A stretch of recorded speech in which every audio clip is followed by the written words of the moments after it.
is there. Lot knows. And Lot must be in alignment with it. Or else he would have been repelled by it. And then two angels of God come unto Lot in Sodom and Gomorrah. And Lot welcomes them in and he creates a feast for them. And they're relaxing with Lot in Sodom and Gomorrah. And then the man of Sodom and Gomorrah come knocking on the door,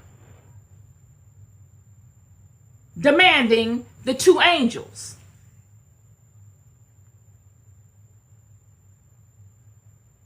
And Lot comes outside and closes the door behind him, and he tries to be discreet so that doesn't alarm the angels, the messengers of God. These angels of God that have come to Sodom and Gomorrah and that are sitting with Lot look like me and you. They ain't got no wings and halo and all. They look just like regular people.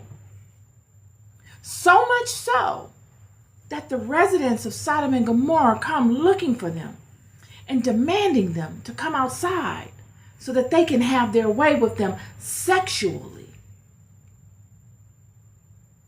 Listen to this.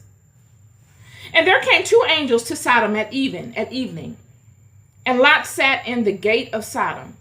And Lot, seeing them, rose up to meet them. And he bowed himself with his face toward the ground. And he said, Behold now, my lords, turn in, I pray you, into your servant's house, and tarry all night, and wash your feet. And ye shall rise up early, and go on your ways. And they said, they said, Nay, but we will abide in the street all night. He pressed upon them greatly, and they turned in unto him, and entered into his house. And he made them a feast, and did bake unleavened bread, and they did eat. But before they lay down, the men of the city, even the men of Sodom, compassed the house round, both old and young, and all the people from every quarter. Everybody in Sodom and Gomorrah is coming to the house. I told you the whole town was wicked, the whole group of them. Now they've all come to Lot's house and surrounded it. And they called unto Lot and said unto him, Where are the men which came in to thee this night? Bring them out unto us, that we may know them. They want to have sexual relations with the two men that have come to Lot's house, that are angels. But they don't know it. They don't know these two men are angels.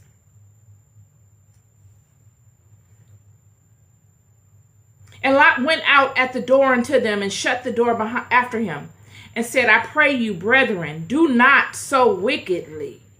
Don't be so wicked, friend. Everybody calm down.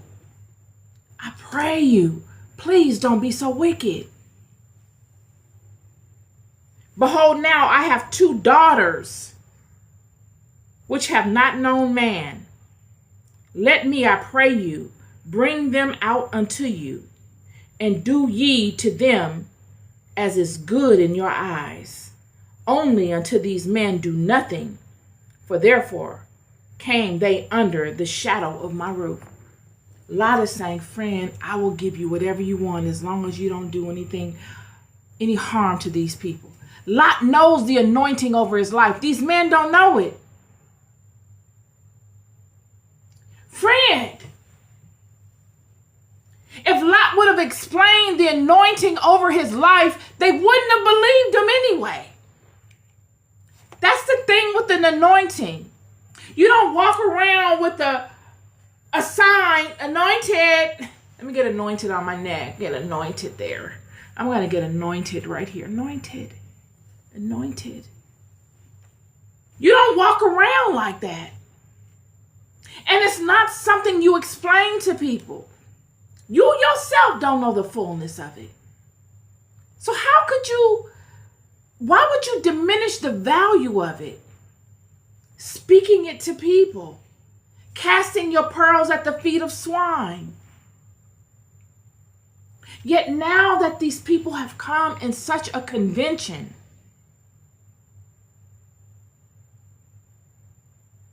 all the men of Sodom, all the men that have agreed to be a part of this city have come in unison to call out these two men and have their way with them. You can't tell me that the whole group of men wanted to have their way with these two men. But because they were joined together in this city, all of them had to be in agreement. When one showed up, all of them had to show up. Even if they didn't want to. Even if they didn't show any interest in partaking of the activity, they had to show up and support. That is what the Bible is conveying. And Lot is telling them, I pray that you don't do this to yourself. Don't do this. I can't tell you the magnitude of this because I truly don't know it myself, but don't do this. Here, take my virgin daughters. Behold, I have 2 daughters which have not known man. Let me, I pray you, bring them out unto you, and do ye to them as is good in your eyes. How? Because what they were looking to do to these men goes back to what I said about Hammerlin's after you. The bullies. They look to alter you in a way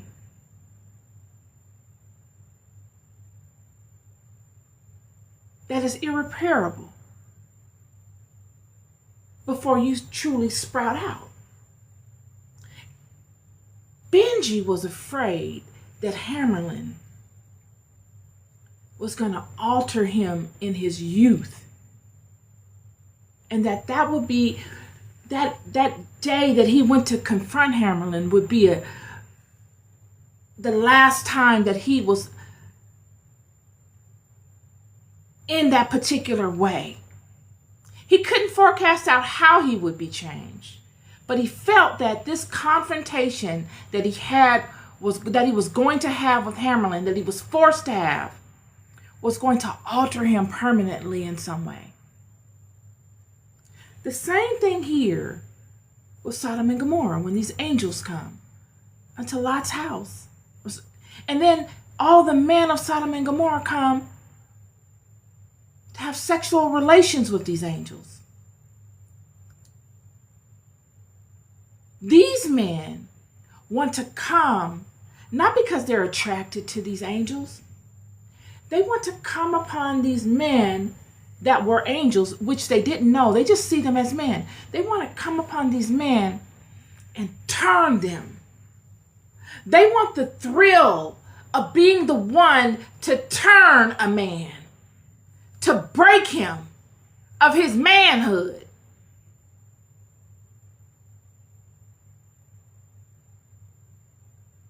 And this is why Lot says, don't do this. Take my daughters. Because the women are built for such things. Surely, it's a horrific thing. They're in a situation where backs are against the wall. It's a serious situation. And Lot says, take the daughters. They're built for such. Such an interaction they are built with. They are built to have. But this man is not built for that. Now, this is not, I have nothing against anyone's sexual preference. Let me be clear here. I'm not here to say this is good or this is bad. What I have something against is someone forcing themselves upon another person. What I have something against is someone putting another person in a very compromised position. and then altering the path of that person because of that. This is what's happening here.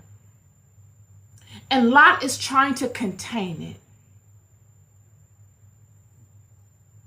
Surely he doesn't want his daughters to be misused. But in the organic scheme of things, the schematic, it could be accepted. The women through God will go on and heal in a certain way, in a more holistic way than a man would.